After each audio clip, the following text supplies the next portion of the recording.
Hi అండి, welcome to my channel. మీ జయ. ఈరోజు మీ ముందుకి ఒక సరికొత్త ప్రోటీన్ స్నాక్తో అయితే వచ్చేసిందండి. మన పెద్దవాళ్ళు ఆ రోజుల్లోని వీటిని ఆషాఢ మాసంలో కంపల్సరిగా చేసుకొని తినేవారండి. ఈ ఆషాఢ మాసం అండి, వర్షాకాలంలో మనకి ఇమ్యూనిటీ తక్కువగా ఉంటుంది కదండి, దానికోసం అయితే వీటిని తినేవారు. చూసారు కదండి, వాటి కోసం అయితే ఇలాగ నేను ఒక కప్పు వీటిని అనువులు అంటారండి మనకి. అలాగే మనం గృహప్రవేశాలప్పుడు కూడా ఈ ఉడకబెట్టి ఆవు కట్లు పెడతారండి గృహప్రవేశంలోని. చూసారు కదా, ఇట్లా అనువులు అంటారు. అలాగే ఆషాఢం గుగ్గిళ్ళు అని కూడా అంటారండి ఆషాఢ మాసంలో. ఇట్లయితే ఒక కప్పు తీసుకొని 8 అవర్స్ అయితే నానబెట్టుకుంటే మనకి ఇందులో ప్రోటీన్ ఎక్కువగా ఉంటుంది కాబట్టి డైజెషన్ అవడానికి ఎంత ఎక్కువగా నానితే అంత మంచిదండి.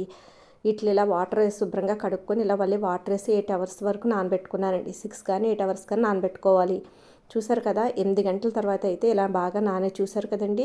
ఇప్పుడు ఇట్లా మళ్ళీ శుభ్రంగా కడుక్కొని కుక్కర్లో వేసి ఒక 4-5 విజిల్స్ అయితే వేయించుకోవాలండి. అలాగే మన పెద్దవాళ్ళు అయితే అప్పుడు మట్టి దాకల్లోని మట్టి కుండల్లో పెట్టి చక్కగా చిన్న మంట పెట్టి వాటిలో ఉడకబెట్టుకునేవారండి. ఆ వాటర్ని కూడా పోకుండా వాటితో రసం కింద చాదే మన చారు ఉంటాం కదండి, అలా పెట్టుకునేవారండి. అలా చక్కగా అందులో వచ్చే వాటర్లో కూడా మంచి పోషకాలు ఉంటాయి కదా, వాటిలో కూడా పోనిచ్చేవారు కాదు. చూసారుగా ఫ్రెండ్స్, వీటిని అయితే మనం గుగ్గిళ్ళు అంటారండి. ఇప్పుడు ఆషాఢ మాసంలో మామూలుగా ఎప్పుడైతే అనువులు అంటారు. ఈవినింగ్ టైంలో స్నాక్ కింద పిల్లలకి పెడితే చాలా మంచిదండి. ఆయిల్ ఫుడ్ అట్లా పెట్టే కంటే ఇలాంటి ఉడకబెట్టి పెడితే ఇందులో మంచి ప్రోటీను, ఫైబరు, కాల్షియం అన్నీ ఉంటాయండి, ఐరన్ నేను. మీకు కావాలితే గూగుల్లో కూడా చెక్ చేసి చూడండి.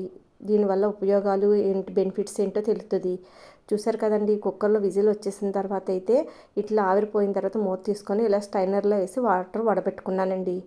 వీటిని చూడండి చక్కగా ఎంత మెత్తగా ఉడికిపోయి. అప్పుడైతే ఇలా పోపు పెట్టుకునేవారు కాదండి, ఉప్పేసి ఉడకబెట్టేసుకొని తినేవారు.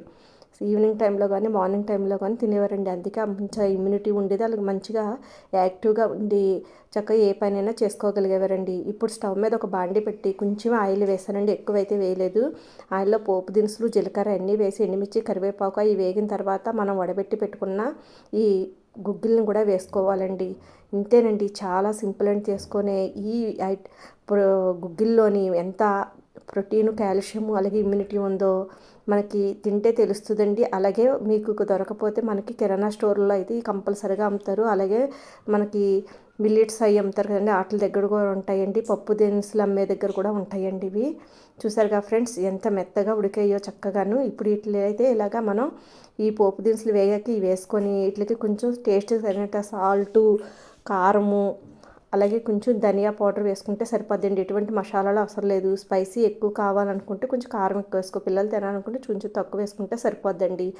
మనకి కొంచెం టేస్ట్ కోసం కొంచెం ఉల్లిపాయలు కూడా వేసుకుంటే మధ్య మధ్యలో తినేటప్పుడు మంచిగా తగులుతాయండి.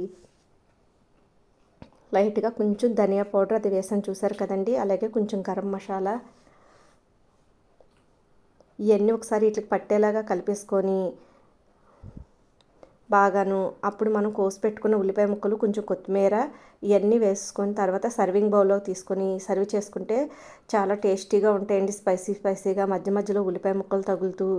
నిమ్మకాయ రసం కూడా కావాలితే వేసుకోవచ్చండి. ఇష్టమున్న కొంతమంది పిల్లలకి ఇష్టం ఉండదు కాబట్టి స్కిప్ చేసినా పర్వాలేదు. పెద్దవాళ్ళు అయితే నిమ్మరసం కూడా వేసుకుంటే ఇంకా టేస్టీగా ఉంటుందండి, పులుపుల్లగా, కారంగా, ఉప్పుగా. ఇంతేనండి, చాలా సింపుల్ అని చేసుకునే ప్రోటీన్ రిచ్ స్నాక్ అయితే రెడీ అయిపోయింది. మీకు కూడా ఎవరికైనా తెలుసండి ఇట్లా ఆషాఢం గుగ్గిళ్ళు అంటారని, ఎవరికైనా తెలిస్తే కామెంట్ చేయండి. మీరు ఎప్పుడైనా ఇలా ఈ అనువుల్ని ఉడకబెట్టుకుని తిన్నారా అండి? చూసారుగా ఫ్రెండ్స్, ఎంత సింపుల్గా అయిపోయింది. ఈ తిని చక్కగా మార్నింగ్ టైంలో బ్రేక్ఫాస్ట్కి కొంచెం తిన్నా మనకి కడుపు నిండుగా ఉంటుందండి. మంచి ఎనర్జీగా ఉంటారు, యాక్టివ్గా ఉంటారు. అలాగే స్కూల్కి వెళ్ళే పిల్లలకి ఈవినింగ్ వచ్చేటప్పటికి ఇలా స్నాక్ కింద చేసి పెట్టినా మంచిగా తింటారండి, హెల్తీగా ఉంటారు. వీడియో నచ్చితే అందరూ ఒక లైక్ చేయండి, అలాగే షేర్ చేయండి, కామెంట్ పెట్టండి. Thank you for watching friends.